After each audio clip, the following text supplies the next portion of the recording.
और प्रधानमंत्री नरेंद्र मोदी मन की बात कार्यक्रम कर रहे हैं, जनता को संबोधित कर रहे हैं। क्या कुछ कह रहे हैं अपने मन की बात कार्यक्रम में, आइए आपको सुनाते हैं। एनिमेशन सीरीज और उसका नाम है केटीबी भारत है हम, और अब इसका दूसरा सीजन भी आ गया है। ये 3 एनिमेशन कैरेक्टर हमें भारतीय स्वतंत्रता संग्राम के उन नायक नायिकाओं के बारे में बताते हैं जिनकी ज्यादा चर्चा नहीं होती। हाल ही में इसका सीजन 2 बड़े ही खास अंदाज में international film festival of India Goa में लॉन्च हुआ। सबसे शानदार बात यह है कि ये सीरीज न सिर्फ भारत की कई भाषाओं में बल्कि विदेशी भाषाओं में भी प्रसारित होती है। इसे दूरदर्शन के साथ साथ अन्य ओटीटी प्लेटफॉर्म पर भी देखा जा सकता है।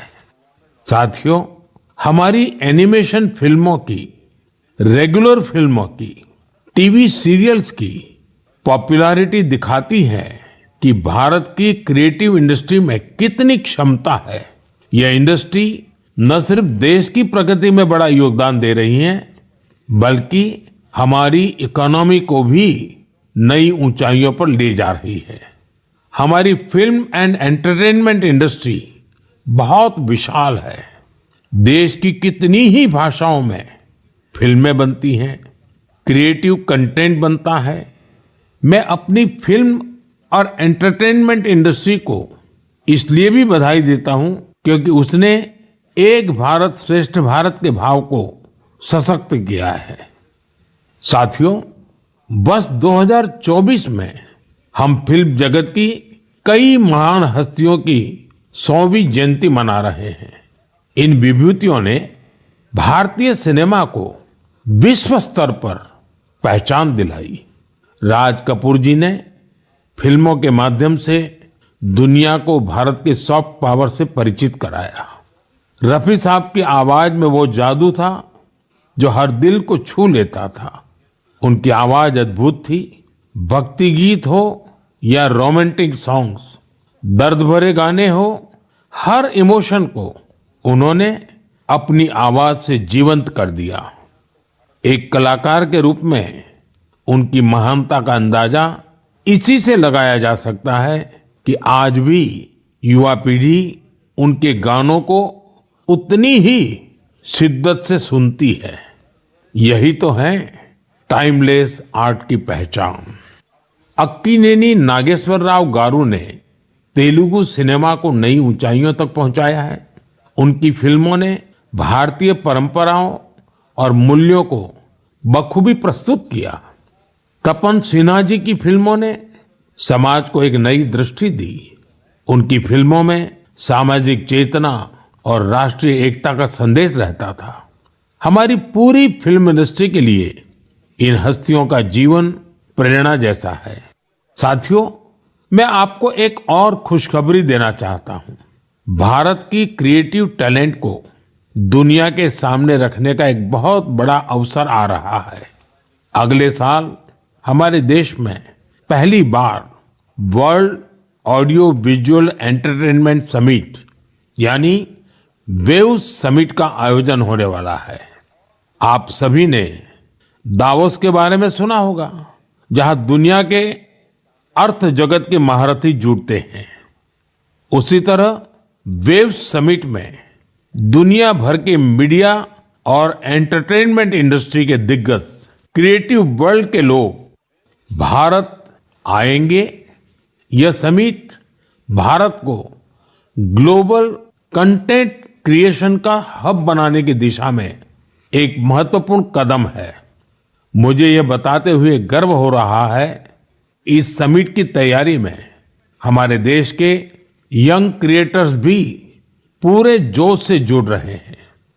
जब हम $5 ट्रिलियन इकोनॉमी की ओर बढ़ रहे हैं, तब हमारी क्रिएटर इकोनॉमी एक नई एनर्जी ला रही है।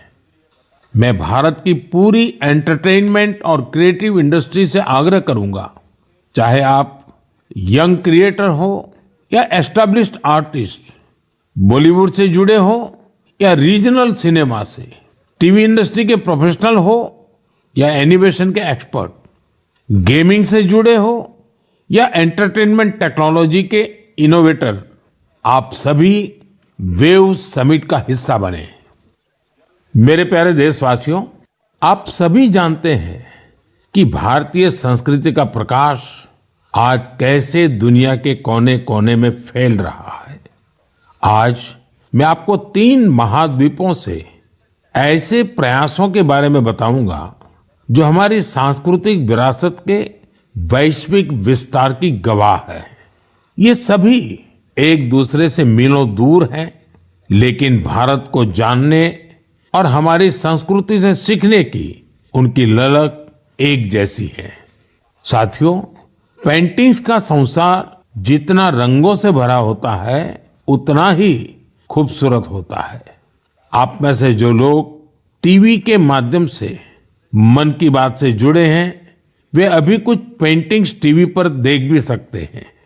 इन पेंटिंग्स में हमारे देवी देवता, नृत्य की कलाएं और महान विभूतियों को देखकर आपको बहुत अच्छा लगेगा।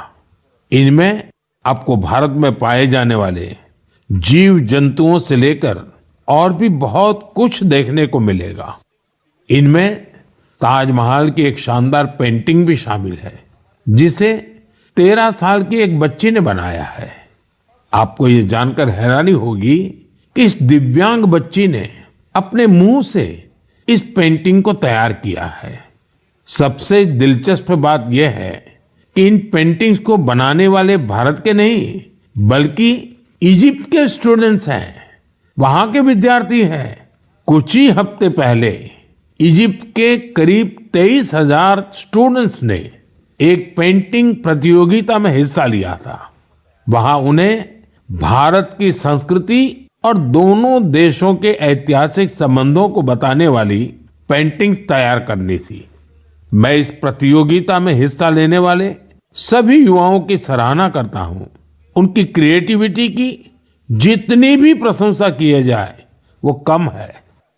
साथियों, दक्षिण अमेरिका का एक देश है पराग्वे। वहां रहने वाले भारतीयों की संख्या 1000 से ज्यादा नहीं होगी। पराग्वे में एक अद्भुत प्रयास हो रहा है। वहां भारतीय दूतावास में Erica Huber free Ayurveda consultation देती है। आयुर्वेद की सलाह लेने के लिए आज उनके पास स्थानीय लोग भी बड़ी संख्या में पहुंच रहे हैं। एरिका ह्यूबर ने भले ही इंजीनियरिंग की पढ़ाई की हो, लेकिन उनका मन तो आयुर्वेद में ही बसता है। उन्होंने आयुर्वेद से जुड़े कोर्सेज किए थे और समय के साथ वे इसमें पारंगत होती चली गई। साथियों, ये हमारे लिए बहुत गर्व की बात है कि दुनिया की सबसे प्राचीन भाषा तमिल है और हर हिंदुस्तानी को इसका गर्व है।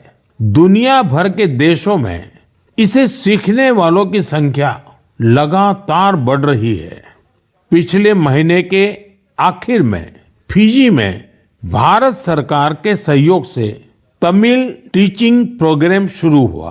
बीते 80 वर्षों में यह पहला अवसर है जब फिजी में तमिल के ट्रेन टीचर्स इस भाषा को सिखा रहे हैं। मुझे ये जानकर अच्छा लगा कि आज फिजी के स्टूडेंट्स तमिल भाषा और संस्कृति को सीखने में काफी दिलचस्पी ले रहे हैं। साथियों, ये बातें, ये घटनाएं सिर्फ सफलता की कहानियां नहीं है, ये हमारी सांस्कृतिक विरासत की भी गाथाएं हैं। ये उदाहरण